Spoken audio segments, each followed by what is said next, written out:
In this video, we get to hear Dr. Joe Dispenza describe when the subconscious mind is open and the best times to reprogram your subconscious mind to have a better life.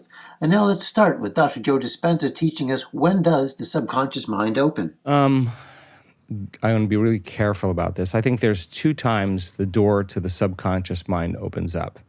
When we wake up in the morning and we go to bed at night, and it's simple brain chemistry and simple physiology. We have a circadian rhythm. As soon as there's light, our body has been pretty much programmed that we begin to release serotonin and different chemicals that kind of wake us up. So our brain waves go from delta to theta to alpha to beta, and you kind of slide up this way, and then you're back to conscious awareness, local in space and time.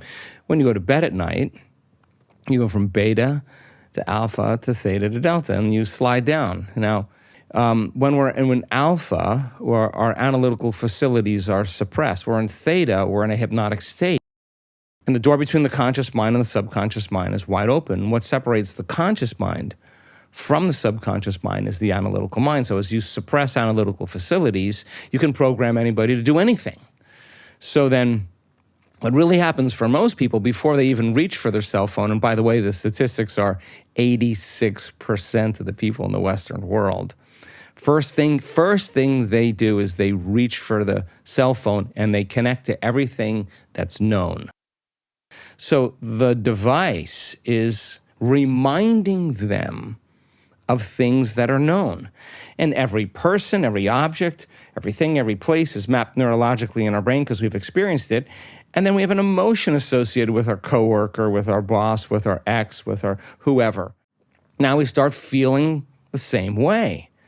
So now the environment is actually controlling the person's feelings and thoughts.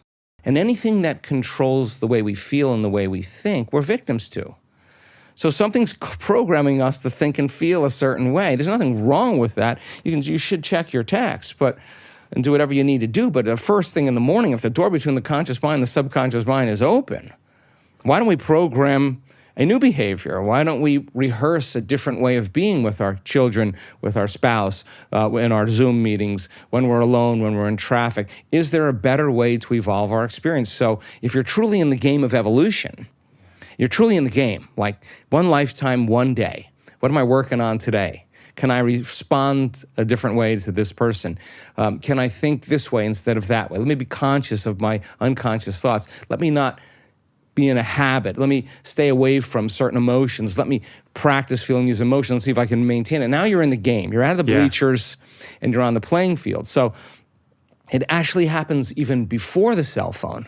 Because what most people do is they wake up and the first thing they do is the brain is a record of the past. They think of their problems. And those problems are just memories that are etched in the brain that are connected to certain people and objects at certain times and places. The moment they think of their problems, they're thinking in the past. Then when they think about their problems and they feel unhappy, now their body's in the past. Now the body's in the past because thoughts are the language of the brain and feelings are the language of the body. And how we think and how we feel creates our state of being. Now here's the problem. If you can't think greater than how you feel, and you believe that your thoughts have something to do with your destiny, and you understand that feelings and emotions are a record of the past, then you're thinking in the past, and your life will stay the same. 95% of who we are is a set of memorized behaviors, automatic emotional responses, unconscious habits, hardwired attitudes, beliefs, and perceptions that are running pretty much like a computer program. They're automatic, right? So you can think positively all you want. You can say, I'm healthy, I'm wealthy, I'm free, I'm worthy, I'm worthy. And your body's saying, no, you're not, you're miserable, right? So it makes sense that there's got to be an unlearning process. And we got to stay conscious of our unconscious thoughts that slip by our awareness unnoticed. We got to watch how we speak. We got to observe how we act. We got to pay attention to the way we're feeling, and we have to become so conscious of those unconscious states of mind and body that we don't go unconscious in our waking day. Because how you think, how you act, and how you feel is your personality, and your personality creates your personal reality. So if you're thinking the same way, you're acting the same way, and you're feeling the same way, nothing's going to change your life, right? So then the unlearning process is as valuable as the relearning process. The breaking the habit of the old self has to happen before you reinvent a new self. You could have a great meditation. You can connect, your heart could open. This happened to me.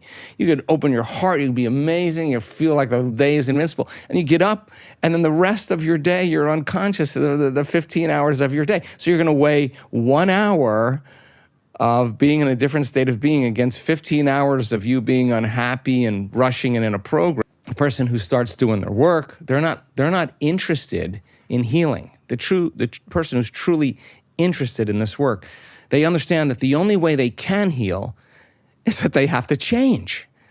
They're not saying, I'm going to wait for my wealth or my healing to happen in order for me to feel grateful and be joyful in life.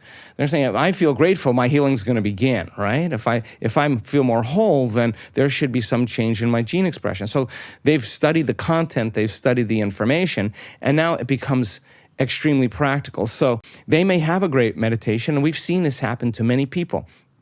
They sleep better, they have less pain, they have more energy, but their blood values never change.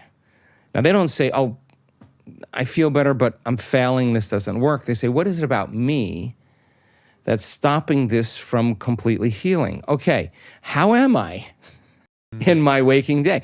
The moment you begin to ask that question, you turn on the frontal lobe, and the frontal lobe is the seat of your conscience. Now, the moment you start looking at the end of your day, how did I do? This is such an important question. How did I do today? Did I fall from grace? When did I lose it? And who did I lose it with? If I had another opportunity, how would I do it differently?